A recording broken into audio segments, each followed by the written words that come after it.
The morning sun bounced off Detective James Harlow's badge as he pinned it to his chest. He took a moment to admire his reflection in his bedroom mirror, straightening his tie with practiced fingers. His eyes lingered on the golden shield, not just a piece of metal, but a symbol of the power he'd grown to love over his 15 years with the Riverdale Police Department. James wasn't like the fresh-faced rookies who joined the force wanting to make a difference. Somewhere along the way, the line between enforcing the law and being above it had blurred for him. It started small, overlooking a traffic ticket for the mayor's son, accepting free meals at local diners, letting wealthy locals off with warnings while writing up folks from the poorer side of town. The station house felt like his kingdom as he strolled through the door that morning. Junior officers nodded respectfully, some avoiding eye contact altogether. They'd heard stories, everyone had, but nobody talked about them out loud.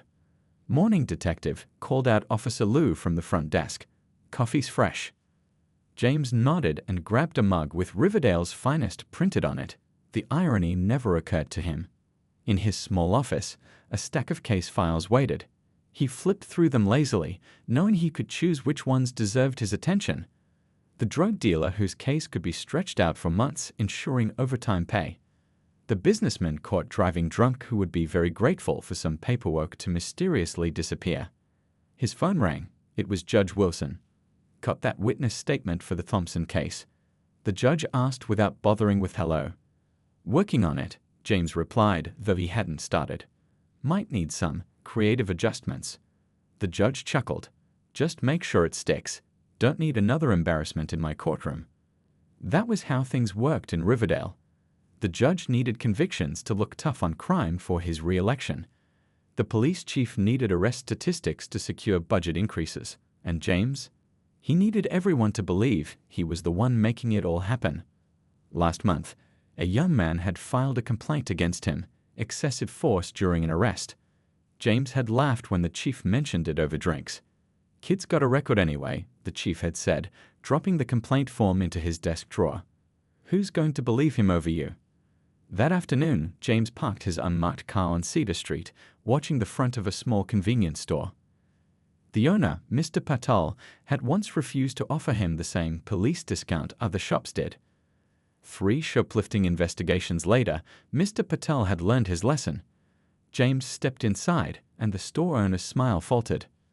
"Detective," Mr. Patel said, his voice tight. "What can I do for you today?" James picked up an energy drink and a bag of chips. "Just getting some lunch," he said, walking back to the counter without reaching for his wallet. Mr. Patel nodded, not even reaching for the register. "Of course. Anything else?" "Heard some kids might be selling stuff behind your store," James said casually. "Would be a shame if we had to set up surveillance here. Might scare away your customers." The shop owner's face paled. I'll keep an eye out. Let you know if I see anything." James smiled. "That's what I like to hear. Good citizens helping the police." Back in his car, James opened his chips and watched as Mr. Patel nervously wiped down his counter, glancing outside every few seconds. This was the power James had built, not through solving crimes or protecting the community, but through fear. The badge, the gun, the authority to ruin someone's day or their life, it all added up to respect. At least, that's what James called it. He didn't know that across town, a woman named Elena was unpacking boxes in her new office. An Harvard-educated attorney who'd turned down big city firms to focus on civil rights cases in smaller communities. Elena had heard rumors about Riverdale's police department. That's exactly why she'd come. And in just 8 days, their paths would cross at a rain-soaked traffic stop that would change everything, though only one of them would see it coming. The rain came down in sheets that Tuesday evening, drumming against the roof of Elena Vasquez's blue sedan. She'd stayed late at her new office, sorting through case files and setting up her computer system. The clock on her dashboard read 8:47 p.m. as she drove carefully through the slick streets of Riverdale. Her windshield wipers worked overtime, fighting a losing battle against the downpour. Elena leaned forward slightly, squinting to make out the road ahead. She'd only been in town for 3 weeks and was still learning the roads. The last thing she needed was to make a wrong turn in this weather. The flash of blue and red lights in her rearview mirror caught her by surprise. Elena checked her speedometer, She was going 5 under the limit because of the rain. She signaled and pulled to the curb, watching in her mirror as the officer parked behind her. She did what her father had taught her years ago, turned off the engine, placed her hands at 10 and 2 on the steering wheel, and waited. The rain hammered on the roof while she watched a figure approach in her side mirror. The officer took his time, letting her sit there for nearly a minute before tapping on her window with a flashlight. Elena pressed the button to lower her window, and cold raindrops immediately spattered against her face. "License and registration," came the gruff voice. No greeting, no explanation. She glanced up to see Detective James Harlow, though she didn't know his name yet. His badge hung around his neck, and he didn't bother holding his jacket over his head, letting the rain soak through his short cropped hair. "Of course, officer," Elena said politely. "May I ask why I've been pulled over?" James's face remained impassive. "You crossed the center line back there." Elena frowned slightly. She was certain she hadn't, especially with how carefully she'd been driving in the rain. She reached slowly for her purse. "I'm going to get my license from my purse," she explained as she moved.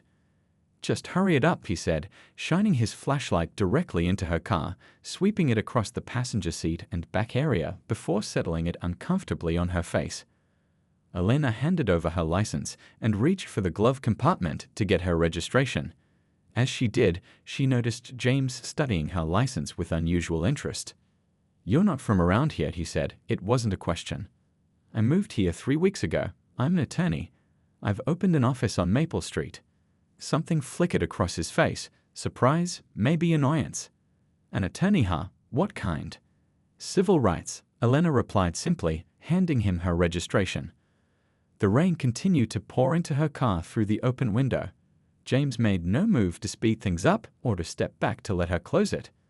"Step out of the vehicle, please," he said suddenly. Elena blinked in confusion.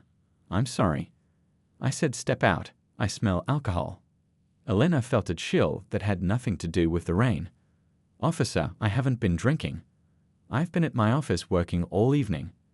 "Ma'am, when an officer gives you a lawful order, you comply," James said, his voice hardening. "Now step out of the vehicle." Elena knew her rights, but she also knew this dark, rainy roadside wasn't the place to argue. She unfastened her seatbelt and stepped out into the downpour, her light blazer immediately soaking through. "Walk in a straight line, heel to toe," James instructed, not offering her the standard field sobriety instructions. Elena complied, walking perfectly despite the uneven roadside and her wet dress shoes. The rain plastered her hair against her face, and her clothes clung uncomfortably to her skin. "Now touch your nose with alternate fingers," he continued, watching her with narrowed eyes. After she completed several tests flawlessly, Elena spoke up. "Officer, I've complied with everything you've asked. I'm clearly not intoxicated. May I please return to my vehicle? I'm getting soaked."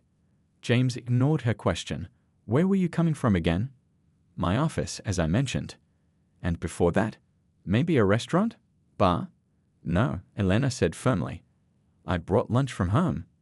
James walked a slow circle around her, his boots splashing in the puddles forming on the asphalt. "You know, counselor, I've been on the force for 15 years. I can spot trouble." Elena met his gaze directly. "There's no trouble here, officer. Just a professional woman trying to get home after work." James sniffed and pulled out his ticket book, somehow keeping it dry under his jacket. "I'm citing you for crossing the center line, failure to maintain lane control, and reckless driving." Elena's eyes widened. "Reckless driving? In weather like this, I was driving under the speed limit." "Sign here," he said, ignoring her protest and holding out the ticket book. Court dates at the bottom. Judge Wilson's courtroom. As Elena took the pen, their eyes met again. In that moment, something passed between them, James seeing someone he expected to intimidate into submission, and Elena recognizing something she'd seen before in other towns, in other offices. What James didn't know as he walked back to his patrol car was that Elena had switched on her phone's voice recorder the moment she'd been pulled over, and the dash cam she'd installed just last week, a precaution from her years working civil rights cases, had been running the entire time. Elena sat at her desk, staring at the 3 traffic tickets spread before her. The morning light filtered through her office blinds, casting stripes across the yellow paper. Most people would have just paid the fines. $380 total, and moved on with their lives. But something about Detective Harlow's attitude that rainy night had struck a nerve. "This isn't right," she muttered, picking up her coffee mug. The ceramic felt warm against her fingers as she took a sip. Her small law office was still half unpacked. Cardboard boxes lined one wall, filled with law books and case files from her previous job. A framed diploma from Harvard Law hung crookedly on the wall, the only decoration she'd managed to put up so far. Elena turned to her computer and pulled up the video from her dashcam. She'd watched it 5 times already, but something kept drawing her back to it. The way Detective Harlow had approached her car, the immediate hostility, the unnecessary field sobriety tests in pouring rain. None of it made sense for a simple traffic stop. She picked up her phone and dialed the Riverdale Police Department. "Records Department, please," she said when the receptionist answered. "I'd like to file a public information request." 20 minutes and several transfers later, Elena had submitted requests for all traffic stops made by Detective James Harlow in the past year, along with any citizen complaints filed against him. The clerk on the phone had sounded surprised. Nobody ever asked for those records. "It'll take at least 2 weeks," the woman had told her. "That's fine," Elena had replied. "I've got time." But Elena wasn't going to just sit and wait. She pulled up the local newspaper's website and began searching for any mentions of Detective Harlow. Several articles popped up, mostly glowing pieces about drug busts and arrests. One photo showed him receiving a commendation from the mayor 3 years ago. "Town hero, huh?" Elena said to herself, scrolling further. She grabbed her jacket and keys. Research was good, but she needed to talk to real people. The Bell Diner sat just 2 blocks from the courthouse. Elena had noticed how many cops ate there during her first week in town. She slid into a booth near the back and ordered a coffee. "New in town?" asked the waitress, a woman in her 50s with dyed red hair and kind eyes. "Is it that obvious?" Elena smiled. "Small town, we notice newcomers." The waitress, her name-tag read Darlene, placed the coffee on the table. "What brings you to Riverdale?" "I'm an attorney, just opened an office on Maple." Darlene nodded. "We can always use good lawyers around here." She leaned in slightly. "Especially ones not in the pocket of Judge Wilson." Elena perked up. "What do you mean?" Darlene glanced around before answering. "Nothing really. Just that some folks seem to get the book thrown at them, while others walk away without a scratch. Depends on who you know." She straightened up as another customer waved her over. "Let me know if you need anything else, honey." Over the next hour, Elena observed 3 police officers come in for lunch. The waitstaff knew them by name, and their meals arrived without them ordering. She noticed how conversations hushed when they walked by certain tables. As she paid her bill, Elena casually asked Darlene, "Do you know Detective Harlow?" Tall guy, short hair, kind of intense. Darlene's smile faltered just slightly. "Everyone knows Jimmy Harlow. Been here forever." "What's he like?" "I might be working with him on something," Elena lied smoothly. Darlene wiped the counter slowly. "He's effective, I guess you could say. Gets the job done." She handed Elena her change. "Just between us, though, some folks cross the street when they see him coming." Over the next week, Elena visited the courthouse, the local library, and 3 more diners. She spoke with a court clerk, a retired teacher, and a barber. Each conversation added another piece to the puzzle. Nobody would say anything directly negative about Detective Harlow, but their hesitations and careful wording told her everything. 10 days after filing her records request, a thick envelope arrived at her office. Elena tore it open and spread the contents across her desk. Traffic stop data arranged by date. Her eyes widened as she began sorting the information. "This can't be a coincidence," she whispered. The numbers told a clear story. Harlow's traffic stops targeted specific neighborhoods, primarily those with lower incomes and higher minority populations. Citations were issued at nearly triple the rate compared to other officers, and the fines were consistently higher. Elena created a spreadsheet, entering data point after data point, watching as the pattern emerged with undeniable clarity. But she needed more. The complaint files she'd requested had come back nearly empty, just 2 official complaints in 15 years. That didn't match the nervous looks she'd seen when mentioning his name around town. Her phone rang, jolting her from her thoughts. "Is this Ms. Vasquez?" a male voice asked when she answered. "Yes, who's calling?" "My name's Tom. I work at the records department. We met when you came in last week." His voice was hushed. "Listen, I saw your request about Harlow's complaints." "Yes." Elena sat up straighter. "There's more. A lot more. They don't make it into the official file." Elena felt her heart race. "What happens to them?" "They disappear. Chief Taylor handles Harlow's complaints personally." "Can you prove that?" Elena asked. Tom paused. "Maybe. My shift ends at 5. There's a coffee shop on Pine Street called Maggie's. I'll be there at 5:30. The line went dead. Elena stared at her phone for a moment, then turned back to her computer. She opened a new document and began typing. Complaint against Detective James Harlow, badge number 347, for misconduct during traffic stop-on. 2 hours later, she sat in her car outside Maddie's coffee shop. Through the window, she could see a young man in his 20s nervously checking his watch. "Tom." Elena gathered her notes and stepped out of her car. As she approached the coffee shop, she noticed a police cruiser driving slowly past. The driver wasn't Detective Harlow, but Elena felt uneasy nonetheless. Inside, Tom's eyes darted to the door as she entered. He had a manila folder on the table in front of him, his hand resting protectively on top of it. "Thanks for meeting me," Elena said as she sat down. Tom pushed the folder toward her without a word. Elena opened it to find photocopies of at least a dozen complaint forms, all filed against Detective Harlow, all marked resolved with no further action.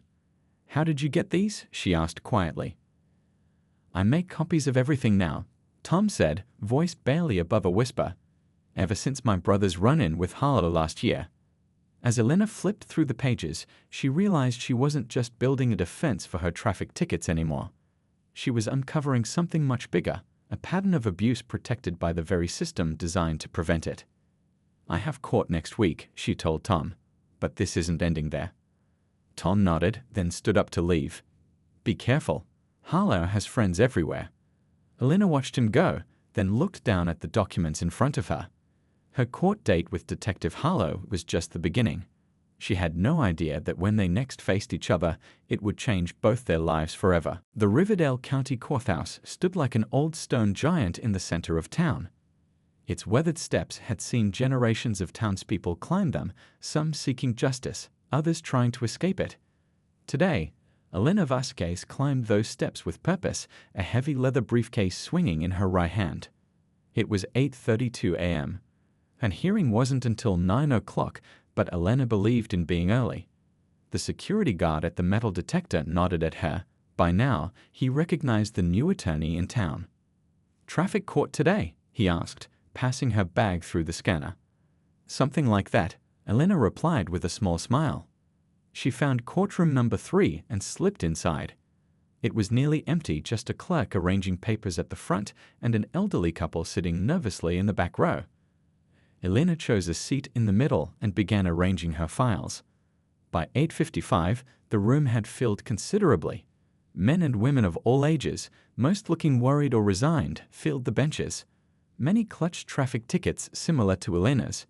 She noticed how some kept checking their watches or phones, people with jobs they couldn't afford to miss, childcare arrangements that cost by the hour.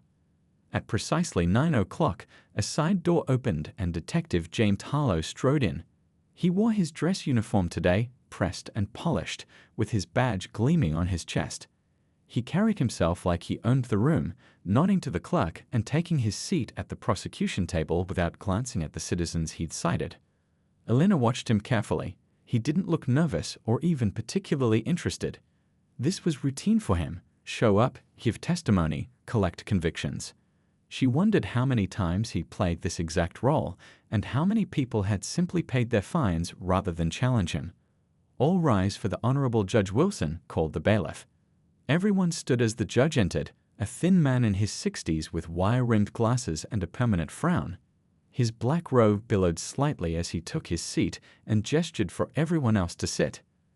"Let's get through today's docket efficiently, folks," he announced, shuffling papers. When I call your name, step forward. You'll enter your play, and we'll proceed from there. Elena listened as name after name was called. Most people pleaded guilty or no contest, accepted their fines with lowered heads, and hurried out of the courtroom. Some tried to explain their circumstances, but Judge Wilson cut most of them off. The court doesn't have time for stories, he told one young man who tried to explain why he'd been speeding. The facts are in the officer's report. After nearly an hour, Judge Wilson called out, Elena Vasquez, case numbers 47,329, 47,330, and 47,331. Elena stood, gathering her materials. Present, Your Honor. Detective Harlow's head snapped up at the sound of her voice. For the first time that morning, he looked directly at the gallery of citizens. His eyebrows rose slightly when he saw Elena approaching the defendant's table in her crisp navy suit, carrying a legal pad and multiple folders. Ms. Vasquez, you're charged with crossing the center line, failure to maintain lane control, and reckless driving. How do you plead? Judge Wilson asked, already sounding bored. Not guilty to all charges, Your Honor, Elena said clearly. The judge sighed. Very well. Detective Harlow, please present the case. Harlow stood, buttons on his uniform catching the fluorescent light. Your Honor, on Tuesday, April 9th, at approximately 8:50 p.m., I observed the defendant's vehicle weaving across the center line on Oakwood Drive. Due to the rainy conditions and the defendant's erratic driving, I initiated a traffic stop. Upon approaching the vehicle, I detected signs that warranted further investigation, including possible impairment. Elena took notes as he spoke, her face carefully neutral. The defendant was uncooperative during the stop, questioning my authority and refusing to immediately comply with lawful orders. Harlow continued, his voice confident. Given the dangerous driving displayed and the attitude exhibited, I issued these citations for public safety. Judge Wilson nodded. Thank you, Detective. Ms. Vasquez, do you have questions for the officer? I do, Your Honor. Elena stood, turning to face Harlow. Detective, you mentioned it was raining that night. Would you say visibility was poor? Harlow shrugged slightly. It was raining, but street lighting was adequate. And in these conditions, you claim you could clearly see my vehicle cross the center line from how far away? Approximately 50 yards. Elena nodded. I see. And you mentioned signs that warranted further investigation. Could you specify what those signs were? Slurred speech, bloodshot eyes, delayed responses, Harlow said without hesitation. Interesting. Elena opened one of her folders. Your Honor, I'd like to present evidence item 1, the dashcam video from my vehicle that night. Harlow's confident expression faltered slightly. The clerk set up a small monitor facing the judge. Elena inserted a flash drive and the video began playing. It showed her car moving steadily down the center of her lane, windshield wipers working against heavy rain. When the police lights appeared, the video clearly showed her proper signal and smooth pullover to the side. The audio captured her clear, professional responses to Harlow's questions. No slurring, no delayed responses. Your Honor, Elena said as the video continued, as you can see, at no point does my vehicle cross the center line or display any erratic movement. Judge Wilson leaned forward, watching with newfound interest. But Elena wasn't finished. I'd also like to present evidence item 2, weather records from that evening showing rainfall of nearly 2 inches, creating conditions where Detective Harlow's claim of clearly seeing my vehicle from 50 yards away in the dark is highly questionable. She placed the weather report on the evidence table, then continued, and evidence item 3, the results of the field sobriety tests Detective Harlow administered, which I performed perfectly, yet he still issued these citations. The video showed Elena walking in a straight line despite the rain pouring down, touching her nose with alternate fingers exactly as instructed, while Harlow watched with clear disappointment. A murmur rippled through the courtroom. The other defendants leaned forward, suddenly invested in what was happening. Detective, Elena said, turning back to Harlow, whose face had hardened, could you explain the discrepancy between your testimony today and what this video evidence shows? Camera angles can be deceiving, he said stiffly. Perhaps, but evidence doesn't lie. Elena pulled out another folder. Your Honor, I have also compiled data from Detective Harlow's traffic stops over the past year, obtained through public records requests. This data shows a concerning pattern of targeting certain demographics and escalating minor infractions into serious charges. Harlow's face flushed red. Objection. This is irrelevant to the current case. Sustained, Judge Wilson said, but his eyes remained fixed on the documents Elena had presented. Ms. Vasquez, please stick to the specifics of your case. Of course, Your Honor. Elena nodded respectfully. I have just one more question for Detective Harlow. Were you aware that my dashcam and phone were recording our entire interaction that night? The room fell silent. Harlow's jaw clenched visibly. No further questions, Your Honor, Elena said before he could answer. Judge Wilson removed his glasses, pinching the bridge of his nose. After a moment of consideration, he looked up. The court finds the defendant not guilty on all charges. Case dismissed. His gavel struck with finality. A collective gasp rose from the gallery. Detective Harlow stood frozen, the confidence drained from his posture. As Elena gathered her materials, she noticed the other defendants watching her with a mixture of awe and hope. One elderly woman gave her a supple thumbs up. Judge Wilson cleared his throat. Detective Harlow, I'd like to see you in my chambers. Ms. Vasquez, you're free to go. Elena nodded and turned to leave. As she walked down the center aisle, she felt Harlow's eyes boring into her back.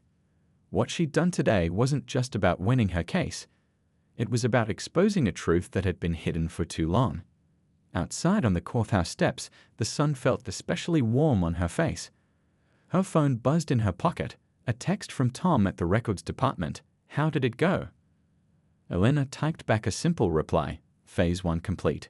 Now the real work begins. The news spread through Riverdale like wildfire.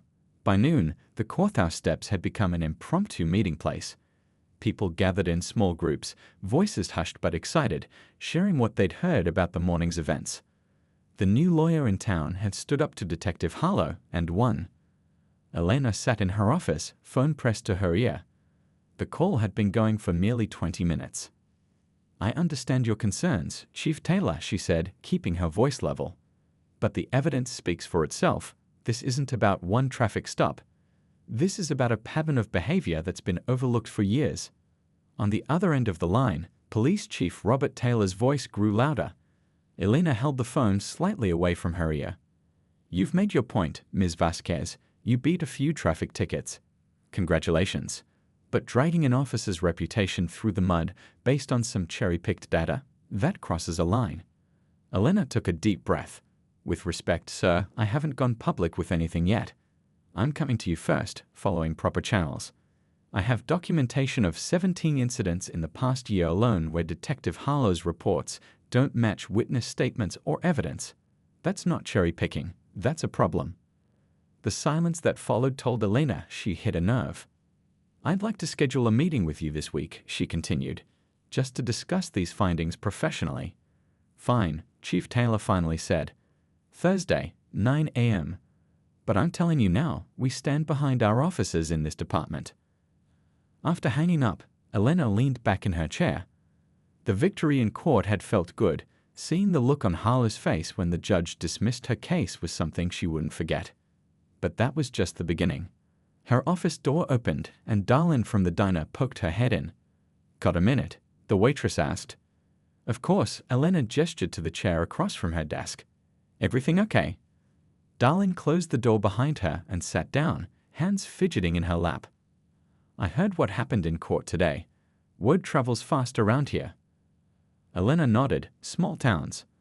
My nephew got pulled over by Harlow last year, Darlin said, her voice dropping. Good kid. College student.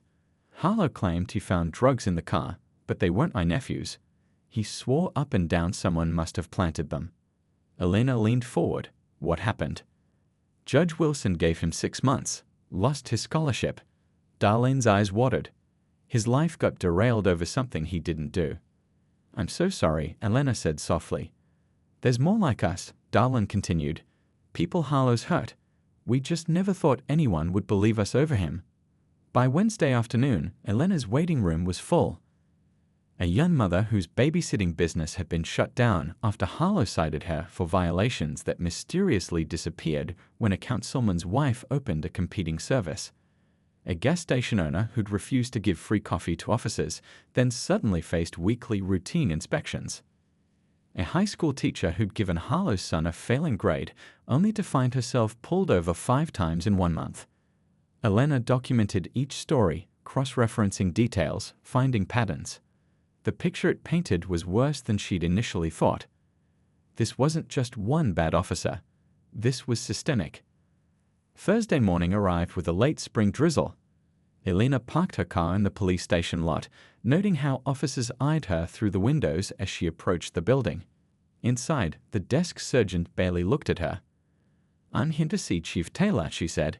"He's busy," came the curt reply. Elena checked her watch. "We have a 9 o'clock appointment." The sergeant picked up his phone, spoke a few words, then nodded reluctantly. Down the hall, last door on the right.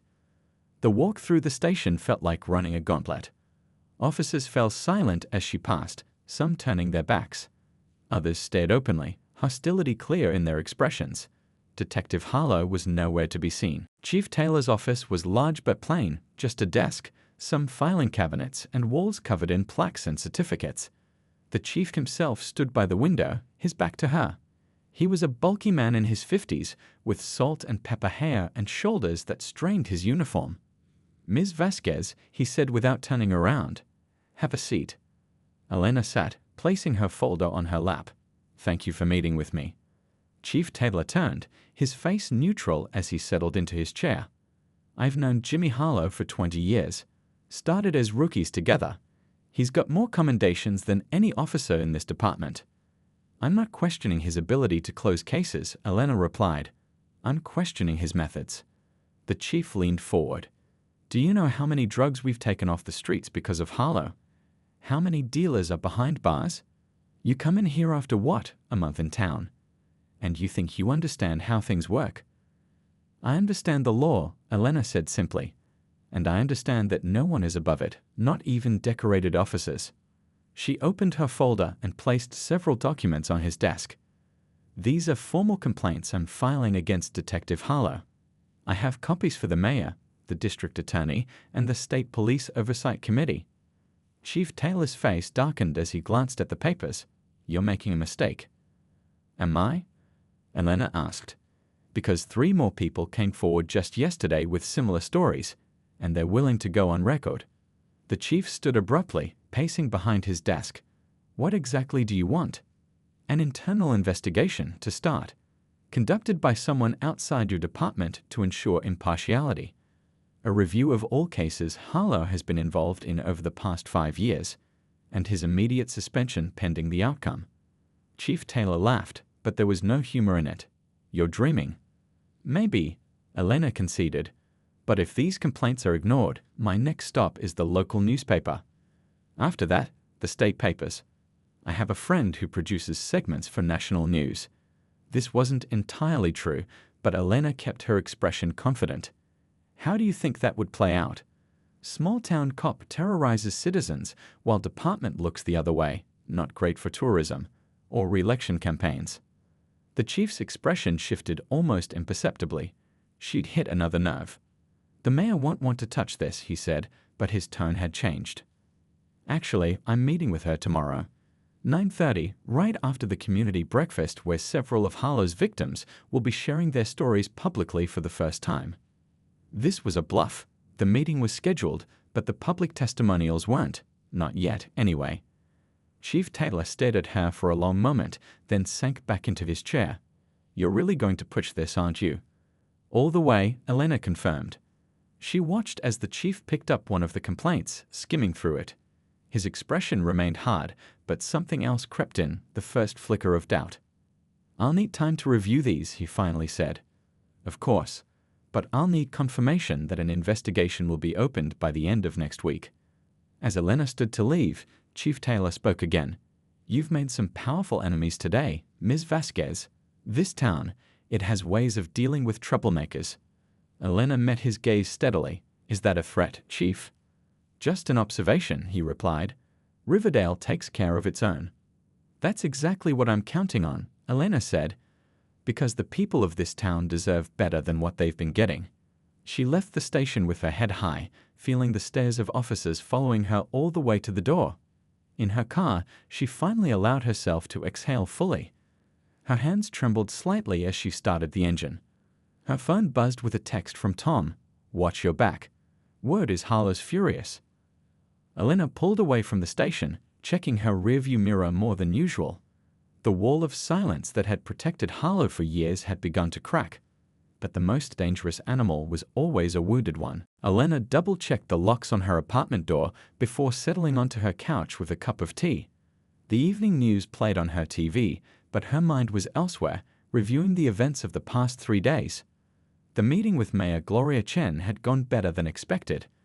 Unlike Chief Taylor, the mayor had listened carefully to Elena's evidence without immediate dismissal. "I've heard whispers," the mayor had admitted, "but no one's ever brought me concrete proof before." That afternoon, the Riverdale Gazette ran its first story: "Local Attorney Questions Police Conduct." It wasn't exactly a scathing expose, but it was a start. Elena had already received 14 calls from other residents wanting to share their experiences with Detective Harlow. A knock at her door startled her from her thoughts. Elena approached cautiously, peering through the peephole. A woman in her 30s stood outside, clutching a purse tightly against her chest. "Who is it?" Elena called. "My name's Vanessa.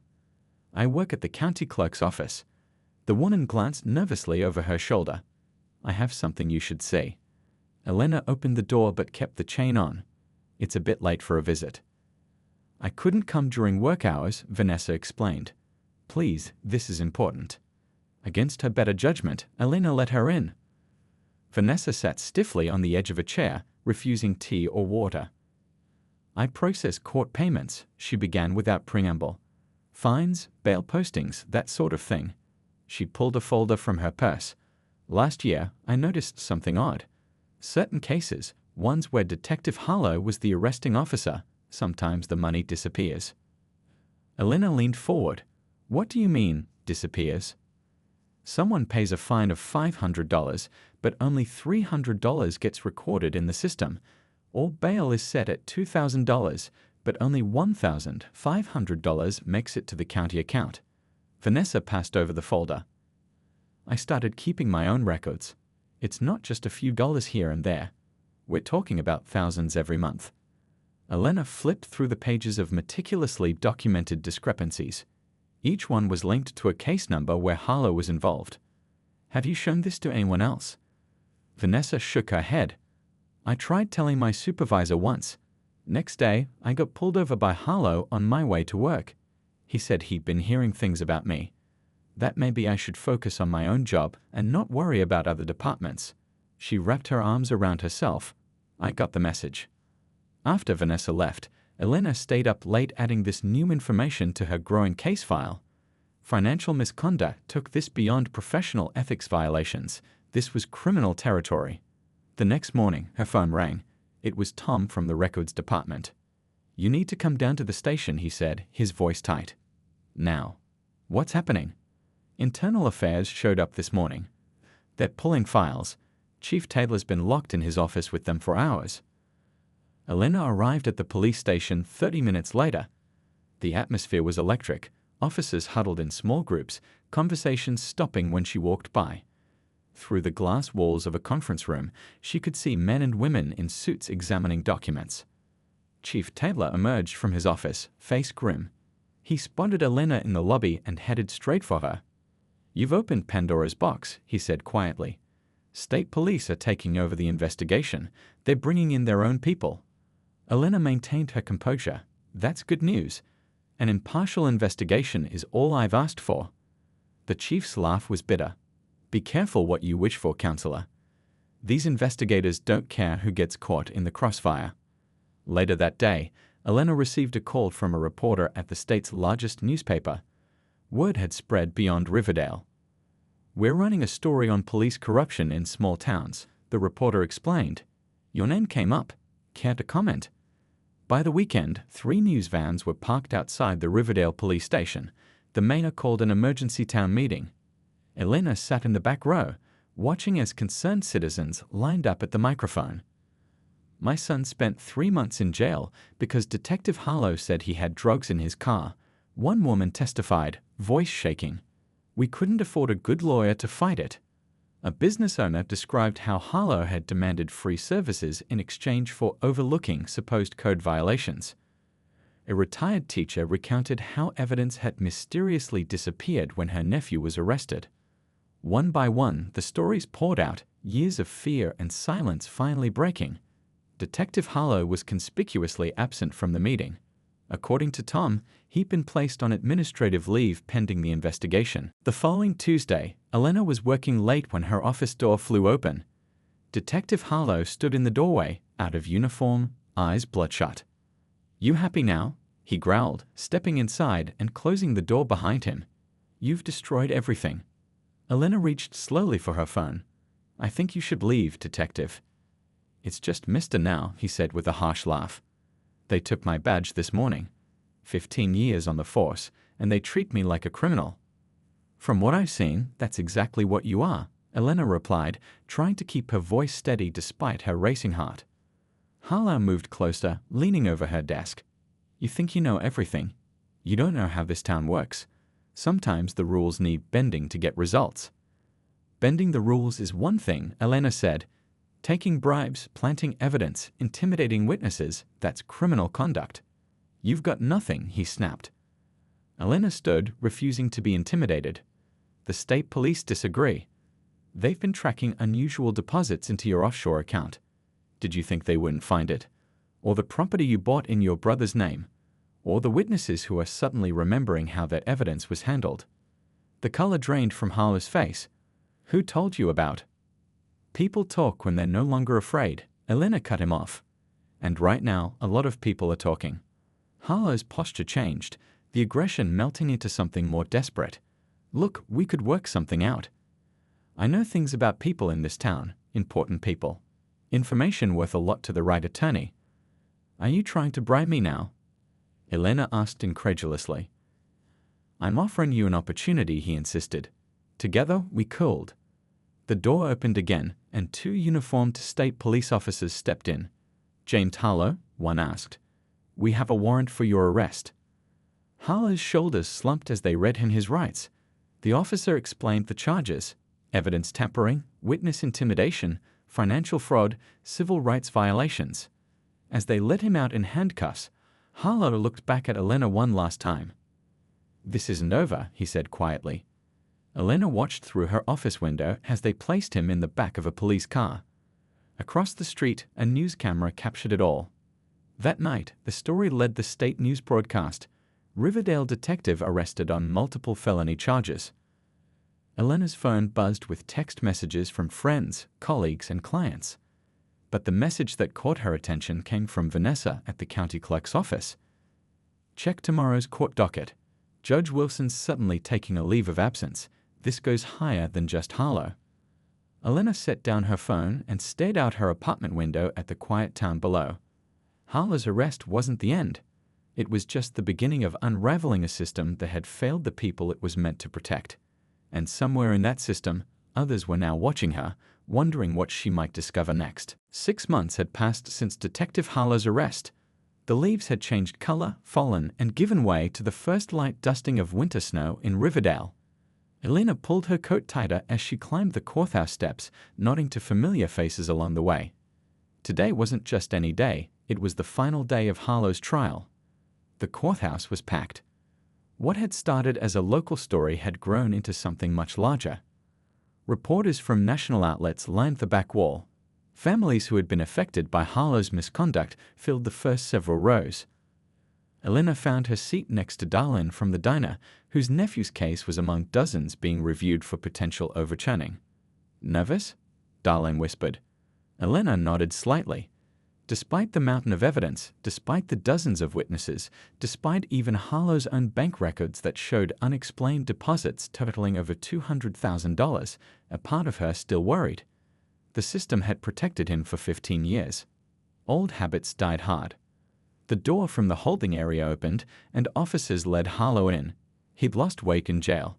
His once crisp appearance had given way to a slightly disheveled look, his eyes darting around the courtroom. For a brief moment, his gaze met Elena's. There was no threat there anymore, just resignation. Judge Patricia Reynolds entered the courtroom, everyone rising at the bailiff's command. She was from the next county over, brought in specifically for this case after Judge Wilson's sudden retirement amid his own investigation for judicial misconduct. "Please be seated," she said, her voice firm but kind. She addressed the jury. "Ladies and gentlemen, have you reached a verdict?" The jury foreman stood, a middle-aged grocery store manager who had once had his own run-in with Harlow. "We have, Your Honor." The room fell completely silent as he unfolded the paper. "On the count of evidence tampering, we find the defendant guilty." A small gasp rippled through the courtroom. "On the count of witness intimidation, we find the defendant guilty." Darlin reached for Elena's hand. "On the count of financial fraud, we find the defendant guilty." Harlow stared straight ahead, his expression unreadable. "On the count of civil rights violations under color of law, we find the defendant guilty." Tears streamed down the face of a woman in the front row whose son had spent 2 years in prison based on evidence that Harlow had planted. After all 16 counts were read, all with the same verdict, Judge Reynolds thanked the jury for their service. "Sentencing will be scheduled for next month," she announced. "The defendant will remain in custody." As Harlow was led away, his attorney trailing behind, a sense of collective exhale seemed to pass through the room. Elena remained seated as people began to file out, many stopping to thank her, to squeeze her shoulder, to share what this moment meant to them. Outside, the media waited eagerly. Mayor Chen stood on the courthouse steps, addressing the cameras. "Today marks a turning point for our community," she said. "What happened in Riverdale isn't unique to our town. When power goes unchecked, when accountability fails, trust breaks down. But today, we begin rebuilding that trust." The mayor outlined the changes already implemented: body cameras for all officers, a civilian review board, mandatory ethics training, a dedicated tip line for reporting police misconduct. Chief Taylor had taken early retirement, replaced by a reform-minded captain from the state police. Elena slipped away from the crowd, walking the few blocks to her office. The small storefront she'd rented temporarily had grown into a proper practice with 2 paralegals and another attorney joining her. The sign on the door read Vasquez Law, Civil Rights and Accountability. Inside, Tom from the records department, now her office manager, was pinning another article to what they called the Wall of Change.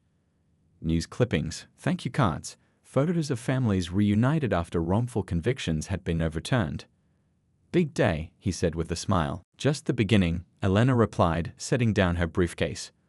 Her phone rang, the district attorney calling to discuss the next phase.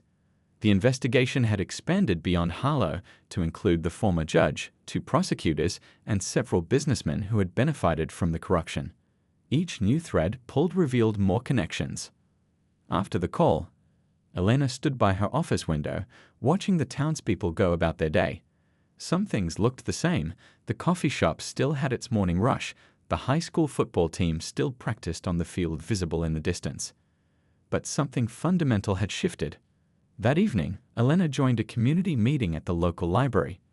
The room was filled with people she'd come to know over the months: former victims of Harlow's abuses, concerned citizens, reformers from within the police department itself. A young officer named Diana, recently promoted to detective, was presenting the department's new approach to community policing. "The badge isn't power," she explained. "It's responsibility. We're here to serve, not to rule." Afterward, as people mingled over coffee and cookies, an elderly man approached Elena. His hands were weathered, his eyes clear behind wire-rimmed glasses. "My grandson was one of Harlow's first victims," he said quietly. 10 years ago. Boy was just 17. Spent 3 years locked up for something he didn't do." Elena nodded, having heard similar stories dozens of times now.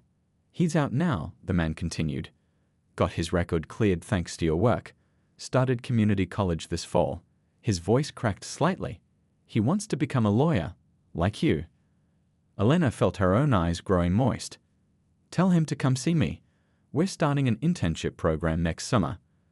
Later that night, Elena sat on her apartment balcony despite the chill. Below, Riverdale's lights twinkled. Her phone buzzed with a news alert. Former Detective Harlow agrees to testify against higher-ups in expanding corruption case. She thought back to that rainy night, the traffic stop that had started it all. How easily it could have gone differently. If she hadn't installed that dashcam, if she hadn't recorded their interaction, if she hadn't had the legal knowledge to defend herself. How many others had faced Harlow without those advantages? How many similar situations were playing out in other towns, with other officers who thought their badges made them untouchable? The next morning, Elena had 3 interviews scheduled with news outlets interested in telling Riverdale's story. Not just about the corruption, but about the healing, the reform, the rebuilding. She'd already been contacted by attorneys in other small towns, asking for guidance on similar cases. On her desk sat an invitation to speak at a national conference on police accountability. Next to it was a handwritten letter from a young woman in a town 200 miles away. "There's an officer here just like your Detective Harlow. No one believes us. Can you help?" Elena picked up the letter, already mentally rearranging her schedule. The work was far from over, but now, at least, people were listening. People were speaking up. And in Riverdale, when someone in uniform pulled over a driver on a rainy night, both the officer and the citizen knew they were being held to the same standard, not by a badge or a position of power, but by the law itself. And that, Elena thought as she began composing her reply, was how it should have been all along.